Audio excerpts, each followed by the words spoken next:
कि क्या हुआ, बुद्ध 40-42 वर्षों तक सतत बोलते रहे और सारा एशिया बुद्ध से प्रभावित हुआ। सारा एशिया आंदोलित हो उठा, सिर्फ भारत को छोड़कर।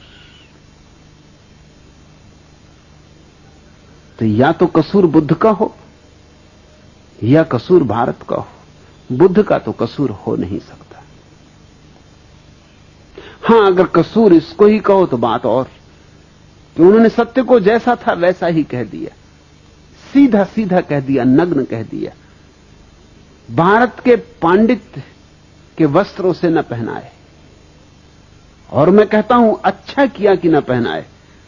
भारत ने माना या न माना, लेकिन बुद्ध ने अपनी ओर से चेष्टा में कोई कमी नहीं की। भारत को जगाने का जैसा अथक प्रयास बुद्ध ने किया, न उसके पहले किसी ने किया था, न उनके बाद किसी ने किया। और मैं तुमसे कहता हूं, सत्य के रास्ते पर असफल हो जाना असत्य के रास्ते पर सफल हो जाने से लाख दर्जा बेहतर। बुद्ध की असफलता में भी राम और कृष्ण की सफलता से कहीं ज्यादा मूल्य। बुद्ध एक ही तो बगावती पुरुष।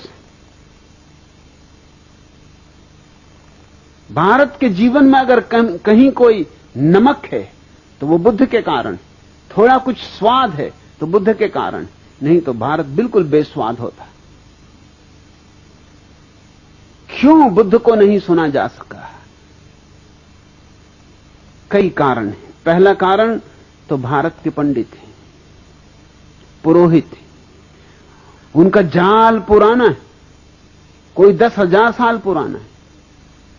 और बुद्ध जैसा व्यक्ति जब भी कहीं पैदा होगा तो पंडित और पुरोहित उसके विपरीत खड़े हो जाएंगे, क्योंकि उसकी चोट उनके पूरे धंधे को ही तोड़ने लगती। उसकी चोट में उनकी मूर्तियां गिरने लगती, उनके मंदिर भूमिसात होने लगते। उसकी चोट में उनके शास्त्र उखड़ने लगते। उसकी चोट में लोग जागने लगते और देखने लगते कि पंडित तो केवल दुकानदार है, व्यवसायी, शोषक। उसकी मौजूदगी में साफ दिखाई पड़ने लगता है कि पंडित तो केवल बासी बातें दोहरा रहा है, तोते की तरह दोहरा रहा है। क्योंकि बुद्ध की मौजूदगी में तुलना हो सकती। पंडित बुद्ध जैसे व्यक्ति को क्षमा नहीं कर सकते, असंभव है। उनके न्यस्त स्वार्थ इसके विपरीत है। और दुनिया में पंडितों और पुरोहितों का इतना बड़ा जाल और इतना लंबा जाल और कहीं नहीं। ये भारत का दुर्भाग्य है कि यहां सारा जाल इतना प्राचीन हो चुका है कि उसे तोड़ना मुश्किल होता है। वो हमारे रग रेशे में समा गया है। कोई वेद के खिलाफ कुछ कहे, बस न तुमने वेद देखा है, न तुमने वेद पढ़ा है, न वेद से तुम्हें कुछ लेना देना, लेकिन कोई वेद के खिलाफ कुछ कहे, बस झगड़ा खड़ा हुआ। तुम सुनने को राजी नहीं।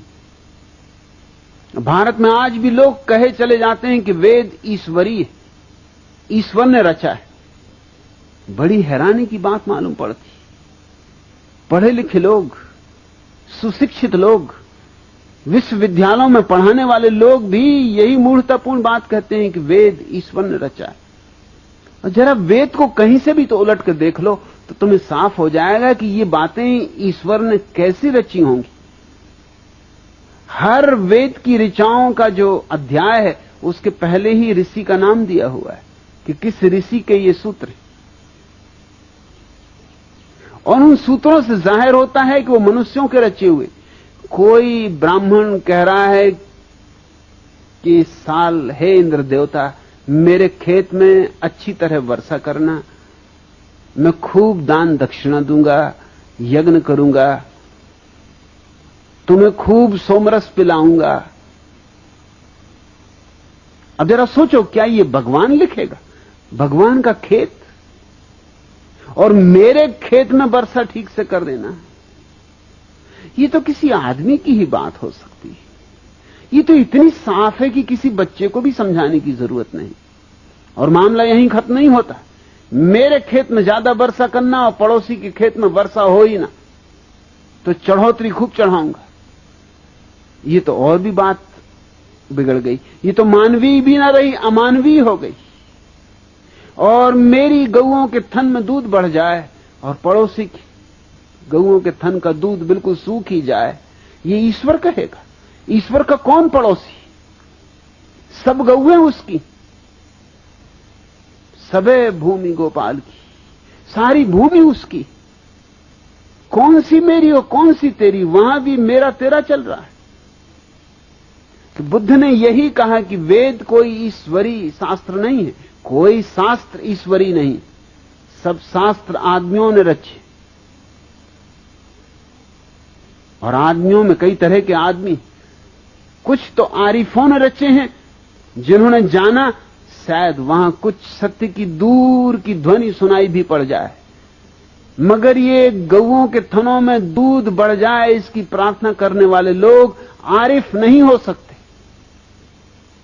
ये मेरे खेत में ज्यादा वर्षा हो जाए और पड़ोसी के खेत में ज्यादा वर्षा ना हो, ये आरिफ नहीं हो सकते। बुल्ले शाह ऐसी प्रार्थना नहीं कर सकता, कबीर ऐसी प्रार्थना नहीं कर सकते, बुद्ध ऐसी प्रार्थना नहीं कर सकते। बुद्ध ने तो अपने शिष्यों को कहा कि तुम जब ध्यान करो और ध्यान में जब तुम आनंदित हो उठो, तो ध्यान की पूर्णाहुति हमेशा इस बात से करना कि मेरे ध्यान से जो भी आनंद मुझे मिला है समस्त प्राणियों में बढ़ जाए, समस्त प्राणियों में बेशर्त बढ़ जाए, मेरा ही न रह जाए।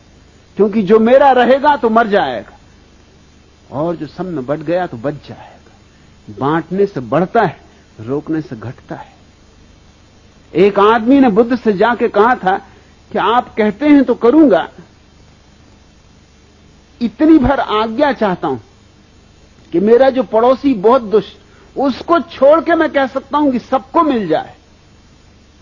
मुझे जो आनंद मिल रहा है ध्यान से, पड़ोसी को छोड़ के सारे जगत को मिल जाए, पशुओं को, पक्षियों को, पौधों को, पहाड़ों को, जिसको कहो, मगर ये मुझसे ना हो सकेगा कि इस दुष्ट को मिल जाए।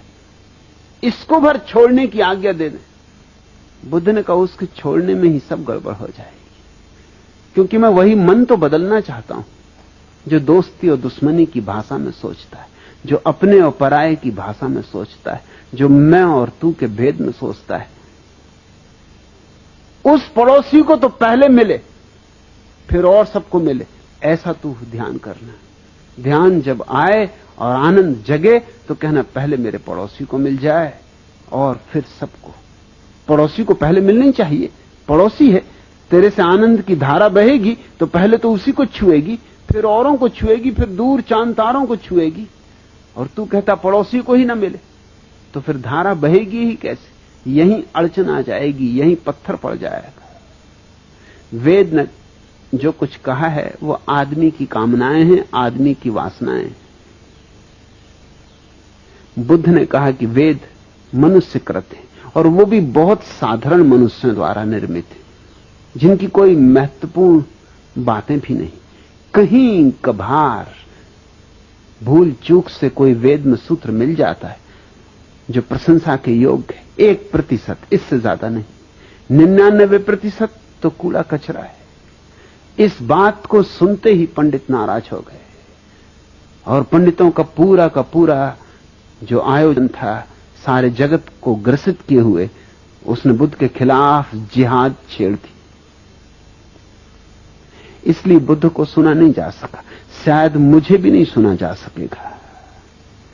कोशिश करूंगा, कोशिश कर रहा हूं,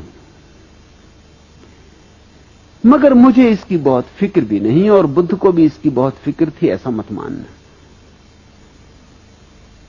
जो सुन सकते हैं वो सुन लेंगे, जिनके काम का है उन्हें मिल जाएगा, जिनके पास थोड़ी बुद्धिमत्ता है वे पी लेंगे। और बुद्धुओं के लिए क्या किया जा सकता है? फिर वो भारतीय हो या गैर भारतीय हो, बुद्धू तो बुद्धू। और इस देश में बुद्धुओं की लंबी परंपरा है, लंबी श्रृंखला है। भारत जैसे मरना ही भूल गया है, और चूंकि मरना भूल गया इसलिए लाशें रह गई। मरना भूल गया इसलिए पुनरुज्जीवित होना भी भूल गया। बूढ़ों को मरना चाहिए ताकि बच्चे जी सकें। इस देश में बूढ़े जिंदा हैं, इसलिए बच्चे तो पैदा ही नहीं हो पाते, या होते हैं तो बूढ़े ही पैदा होते। फिर भारत कहने को आस्तिक है, लेकिन वस्तुतः आस्तिक नहीं, नास्तिक है। क्योंकि तुम्हारा सारा धर्म नकार पर खड़ा है। यह छोड़ो, यह छोड़ो, यह छोड़ो, यह नकार है। संसार असत्य है, माया है, छोड़ो। घर गृहस्थी माया है, छोड़ो, भागो। ये जो भगोड़ापन है ये नकार है, और जहां नकार है वहां नास्तिकता है। तो हमारी आस्तिकता ऊपर से ओढ़ी हुई राम नाम चदरिया है, भीतर कुछ और चल रहा है, बाहर हम कुछ और ओढ़े बैठे हुए। बुद्ध ने हमारी चदरिया छीन ली और कहा कि पहले अपनी असलियत देखो, क्योंकि असलियत में ही क्रांति हो सकती है। पहले अपने जीवन का सत्य समझो, तो ही तुम्हारे जीवन में क्रांति हो सकती है। और अगर उस सत्य को नहीं देखा तो तुम थोथे आस्तिक बने रहोगे, मगर गहरे में तो तुम नास्तिक ही रहोगे। असली आस्तिक होने के पहले व्यक्ति को नास्तिकता की अग्नि से गुजरना पड़ता है। जिसने नहीं कहना ही नहीं सीखा, वो हां क्या खाक कहेगा, उसकी हां में बल नहीं होगा, उसकी हां नपुंसक होगी। बुद्ध ने नास्तिकता से गुजरने का पाठ दिया, बजाय इसके कि भारत उनके पाठ को सीखता, भारत ने उन्हीं को नास्तिक करार दे दिया। मैं भी तुमसे यही कहता हूं कि पहले नास्तिकता की तलवार से काट डालो सारे अंधविश्वास, सब पाखंड, गिरा दो सब जंजीरें, तोड़ दो सब अंधकार। और जब नास्तिकता से तुम सब सफाई कर चुको तो फिर तुम बीज बो देना फूलों के। उनसे जो फूल खिलेंगे वे आस्तिकता के होंगे। जैसे कोई बगीचा बनाता है तो पहले पत्थर साफ करता है, जमीन गोड़ता है, जड़ें निकालता है, घास पात उखाड़ता है, ये नास्तिकता का काम है। और फिर बीज बोता है, फिर फूल आते हैं, वसंत आता है।